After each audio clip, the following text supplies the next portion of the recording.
Doctor ಓಂಕಾರ ಅವರೇ, ಮಾಜಿ ಸಚಿವರು ಹಾಗೂ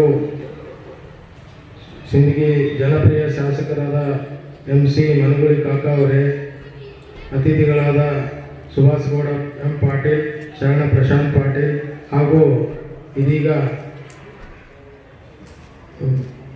ಸನ್ಮಾನವನ್ನು ಸ್ವೀಕರಿಸಿದಂಥ ಹಿರಿಯ ಪತ್ರಕರ್ತರಾದ ಶಾಂತವೀರ್ ಹಿರೇಮಠ್ ಸರ್ ಅವರೇ, ಇಲ್ಲಿ ನಡೆದಂಥ ಎಲ್ಲ ಚರಣಚರಿಯರೇ, ಇದು ಒಂದು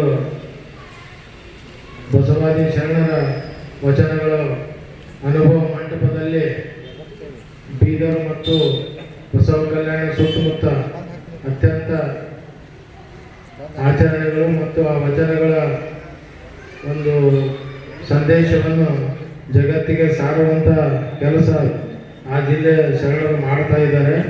ಆದರೆ ಇದು ಇನ್ನುಳಿದ ಭಾಗದಲ್ಲಿ ಆಗ್ತಾ ಇಲ್ಲ. ಬರೀ ಶರಣರು ಅಂತೇಳಿ ಎಲ್ಲ ಶರಣರ ವಚನಗಳನ್ನು ಹೇಳಿಕೊಂಡು ಶರಣರ ತತ್ವದಲ್ಲಿ ಯಾರೂ ನಡೀತಾ ಇಲ್ಲ. ಅದನ್ನು ಇನ್ನಿಟ್ಟು ಜನರಿಗೆ ಮನವರಿಕೆ ಮಾಡಿಕೊಡ್ಬೇಕಂತೇಳಿ ಎಲ್ಲ ಶರಣರ ಸಾಹಿತ್ಯ, ವಚನ ಸಾಹಿತ್ಯವನ್ನು ಮುಂದುವರಿಸಿ ನಮ್ಮ ಮುಂದಿನ ಪೀಳಿಗೆಗೆ ಕಲಿಸಿಕೊಡ್ಬೇಕಂತೇಳಿ ಒಂದು ಪ್ರಾಮಾಣಿಕ ಪ್ರಯತ್ನವನ್ನು ಈ ಬಳಗದವರು ಮಾಡಿದ್ದಾರೆ. ಇದು ಅತ್ಯಂತ ಸಂತೋಷದ ವಿಷಯ. ಈ ಕಾರ್ಯಕ್ರಮ ಅವ್ರದ್ದು ಯಶಸ್ವಿಯಾಗಲಿ.